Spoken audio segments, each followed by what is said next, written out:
Welcome to Health 2660. Here we don't just talk about health, we tell the stories that heal. Now please listen to the story. I thought it was just old age. Walter Jennings said, his voice raspy, a gentle rumble that hinted at years spent outdoors building things with his hands. At 69, he was the kind of grandpa Norman Rockwell would have painted a cheerful face, etched with laughter lines, eyes that twinkled behind his spectacles, and a perpetually hopeful disposition. A former carpenter, his hands, though gnarled with age, still possessed a surprising dexterity, evident in his meticulously tended garden. He loved his routine, the simple rhythm of each day, especially his morning walks. I used to start my day with a quiet stroll around the backyard. He continued, a wistful note creeping into his voice, listening to the birds watering my tomatoes. It was my meditation, my way of greeting the world. But lately, he paused, a frown momentarily clouding his features. My legs felt heavy, numb even. Some mornings, I couldn't feel the ground beneath my feet. He demonstrated lifting his foot slightly, as if testing the sensation, a phantom feeling still lingering. At first, he'd brushed it off, attributing it to the inevitable wear and tear of time. "You know how it is." He chuckled a little nervously. "Things start creaking, parts start wearing out.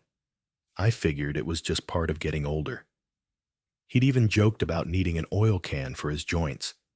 But one day, the casual dismissal turned into a stark, frightening reality. "I slipped in the garden." He recounted, his voice dropping to a near whisper, the memory still vivid. "Tried to stand up. And that's when I realized I couldn't feel my feet at all." The vibrant colors of his garden, usually a source of immense joy, faded into a blur of muted tones as panic began to set in. The visit to the doctor offered little solace. The diagnosis, delivered with a practiced detachment, was poor circulation, possibly the beginning of peripheral neuropathy. The words hung in the air, cold and clinical, offering no comfort, no real understanding. There was no clear explanation, no root cause identified, just a list of generic recommendations: avoid alcohol, keep his feet warm, and manage his blood sugar. "I'm not the kind of guy who eats junk," Walter protested, his voice laced with frustration. "I eat vegetables every day. Spinach, broccoli, Swiss chard. All the ones they say are good for you." He prided himself on his healthy lifestyle, his commitment to nourishing his body. He felt betrayed, as if his diligent efforts had somehow backfired. He left the clinic feeling more confused than ever, a gnawing sense of unease settling in his stomach. He couldn't shake the feeling that something was missing, that the doctor had only scratched the surface, failing to address the core of the problem. He was caught in a frustrating limbo: diagnosed, but not understood; treated, but not healed. Then one afternoon, a lifeline appeared, in the form of Martha, an old friend from his woodworking days. Martha, with her sharp wit, and even sharper mind, was a force of nature. She had always possessed an uncanny ability to cut through the noise and get to the heart of the matter. When she heard about Walter's predicament, she raised a skeptical eyebrow, her eyes narrowing in concentration. "You think spinach is good?" she asked, her voice laced with a gentle challenge. "It is, but not always, especially if you eat it raw and too often. It's packed with oxalates. Those can mess with circulation." Walter looked at her, bewildered. Oxalates, he'd never heard of them. He thought of his daily green smoothie, a concoction he'd believed was the elixir of life, now potentially the culprit behind his failing health. Martha launched into a fascinating, if somewhat overwhelming, explanation. She talked about oxalates, those naturally occurring compounds found in many plants, and how in excess they can bind to minerals like calcium, potentially forming crystals that can deposit in the kidneys and other tissues, interfering with various bodily functions, including circulation. She also spoke about the delicate balance of vitamin K and how certain foods, while undeniably nutritious, can in excess contribute to blood clotting issues. She emphasized that even healthy foods can backfire if overdone, a concept that was completely foreign to Walter. Have you ever tried switching to Napa cabbage or romaine lettuce instead? She suggested. And cook your greens. Don't eat them raw all the time. Cooking reduces the oxalate content. Walter had never considered that his so-called healthy choices might be inadvertently exacerbating his condition. The idea that his virtuous diet could be the villain was a jarring revelation. He felt a mixture of disbelief, frustration, and a flicker of hope. Maybe there was a solution hidden in plain sight, disguised as a healthy habit. Intrigued and concerned, Walter embarked on a quest for knowledge. He spent hours online poring over articles and watching videos. He devoured medical journals, scientific studies, and anecdotal accounts, meticulously piecing together a comprehensive understanding of oxalates vitamin K and their impact on blood flow and nerve health. He learned about the importance of proper hydration, the benefits of certain minerals, and the potential drawbacks of others. He discovered that oxalates are prevalent in a surprisingly wide range of foods, including not just spinach and broccoli, but also almonds, chocolate, and even certain berries.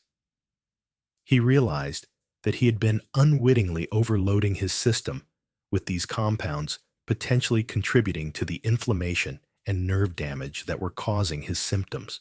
Armed with this newfound knowledge, he began to cautiously experiment, making small incremental changes to his diet and lifestyle. He gradually reduced how often he ate spinach, broccoli, and Swiss chard, swapping them for gentler, lower oxalate options like Napa cabbage, romaine, lettuce, and cucumbers.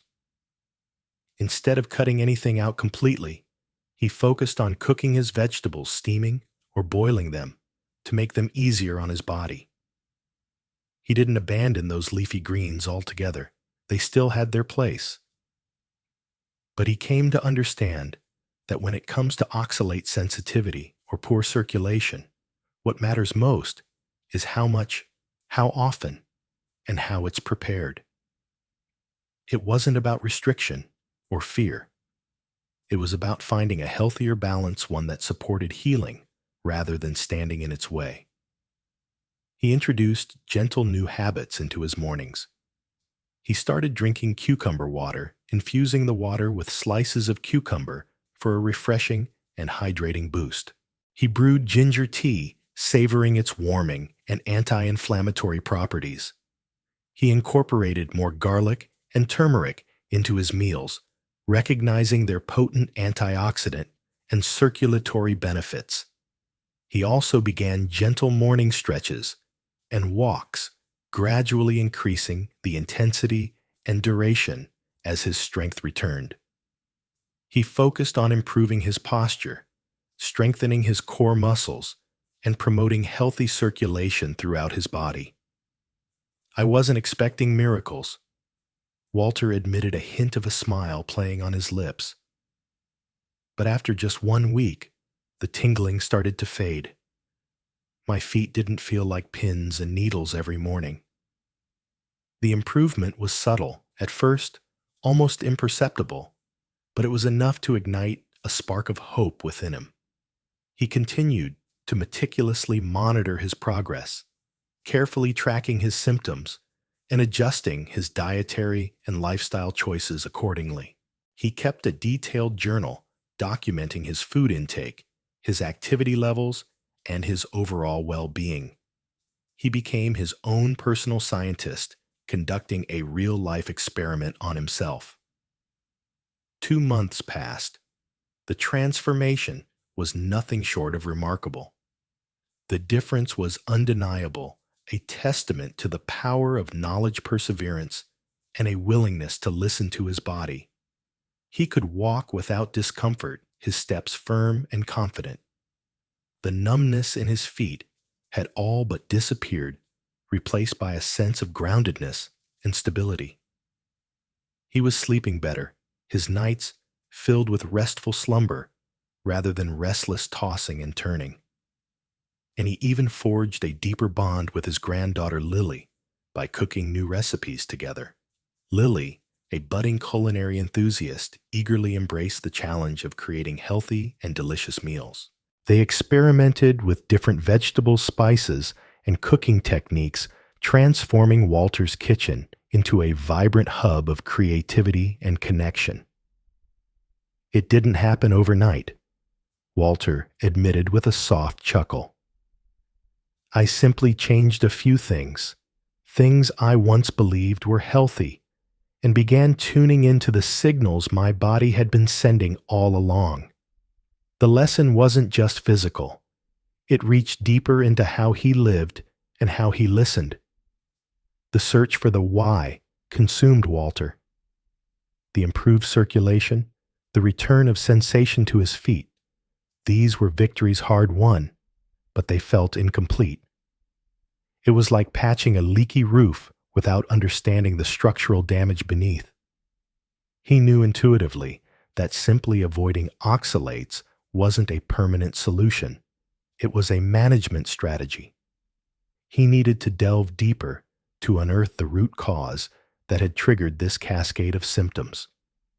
His first foray into the why led him to explore the realm of gut health. He'd read that imbalances in the gut microbiome could affect oxalate metabolism. Certain gut bacteria like Oxalobacter formigenes are known to break down oxalates, preventing their absorption into the bloodstream. Perhaps he mused his gut lacked these beneficial bacteria, leading to an oxalate overload. He remembered a course of antibiotics he'd taken years ago for a stubborn sinus infection. Could that have wiped out his Oxalobacter formigenes population, leaving him vulnerable to oxalate-related issues? He consulted with a local naturopath, Dr. Anya Sharma, a woman with a gentle demeanor and a holistic approach to medicine. She listened patiently as Walter recounted his story, her eyes filled with genuine concern. Dr. Sharma agreed that gut health was a crucial piece of the puzzle. She ordered a comprehensive stool test to analyze the composition of Walter's gut microbiome. The results, when they arrived, were intriguing. Walter's Oxalobacter formigenes pars levels were indeed significantly lower than normal. Furthermore, the test revealed an overgrowth of certain opportunistic bacteria, suggesting a dysbiotic state within his gut. This explains a lot, Walter, Dr. Sharma said, pointing to the lab report. Your gut microbiome is out of balance. This could be contributing to your oxalate sensitivity. She explained that a healthy gut microbiome is essential for proper digestion, nutrient absorption, and immune function. When the gut is dysbiotic, it can lead to a variety of health problems, including inflammation, leaky gut syndrome, and impaired detoxification. Dr. Sharma recommended a multi-pronged approach to restore Walter's gut health. First, she suggested a course of probiotics containing specific strains of bacteria known to promote oxalate breakdown, including Oxalobacter formigenes itself. She also recommended a prebiotic supplement to feed the beneficial bacteria in his gut. Prebiotics are non-digestible fibers that act as fuel for beneficial gut microbes, encouraging their growth and proliferation. Secondly, Dr. Sharma emphasized the importance of dietary changes to support gut healing. She advised Walter to incorporate more fermented foods into his diet, such as sauerkraut, kimchi, and kefir. These foods are rich in probiotics and can help to repopulate the gut with beneficial bacteria. She also suggested increasing his intake of fiber-rich foods such as fruits, vegetables, and whole grains to provide fuel for the gut microbes. Thirdly, Dr. Sharma stressed the need to reduce inflammation in the gut. She recommended avoiding processed foods, sugar, and artificial sweeteners as these can exacerbate inflammation. She also suggested incorporating anti-inflammatory foods into his diet, such as turmeric ginger and omega-3 fatty acids. Walter embraced Dr. Sharma's recommendations with enthusiasm. He diligently took his probiotics and prebiotics, and he diligently added fermented foods into his daily meals. He experimented with different recipes, creating his own homemade sauerkraut and kombucha. He felt like a scientist in his own body, meticulously observing the effects of each intervention. As Walter embarked on this journey of gut restoration, he began to notice subtle but significant changes. His digestion improved, he experienced less bloating and gas, and his energy levels increased. He felt a newfound sense of vitality, as if his body were finally functioning optimally. He even noticed that he could tolerate slightly higher amounts of oxalate-rich foods without experiencing the same symptoms as before. But even with these improvements, Walter still felt that something was missing. He knew that gut health was only one piece of the puzzle. He suspected that there were other factors at play, perhaps related to his immune system or his genetic makeup. His quest for answers led him to delve into the fascinating world of genetics. He wondered if he had a genetic predisposition to oxalate sensitivity. He learned that certain genetic variations can affect oxalate metabolism, increasing the risk of kidney stones and other oxalate-related health problems. He discovered that genetic testing was now readily available, offering insights into an individual's genetic predispositions. He decided to order a genetic test kit online. He carefully followed the instructions, collecting a sample of his saliva and sending it back to the lab. Weeks later, the results arrived. Walter eagerly opened the report, his heart pounding with anticipation. The genetic test revealed that Walter did indeed possess certain genetic variations that could potentially increase his susceptibility to oxalate sensitivity. One variation affected the function of a transporter protein responsible for clearing oxalates from the kidneys. Another variation was associated with increased inflammation in response to oxalate exposure. Walter wasn't surprised by these findings. He had suspected that genetics might play a role in his condition, but the genetic test provided him with concrete evidence confirming his suspicions and giving him a deeper understanding of his own body. The genetic report also contained recommendations for mitigating his genetic risks. It suggested that he continue to follow a low oxalate diet, take probiotics to support gut health, and consume anti-inflammatory nutrients. It also recommended that he monitor his kidney function regularly and consult with a nephrologist if necessary. Armed with this newfound genetic information, Walter felt empowered to take even greater control of his health. He realized that he couldn't change his genes, but he could influence how those genes were expressed. He could adopt a lifestyle that minimized his genetic risks and maximized his overall well-being. "I used to think the numbness in my feet was just part of getting older," he said. "But I was wrong. It wasn't any special medicine or some secret trick. I just started paying attention to what made me feel worse, to what made me feel a little better." He looked outside at his garden. "I'm almost 70, and now I walk every morning without pain. You can feel better too. Your body wants to heal. You just have to help it a little. Health 2660. Thanks you for listening. We'll see you in the next video, and until then, be kind to yourself.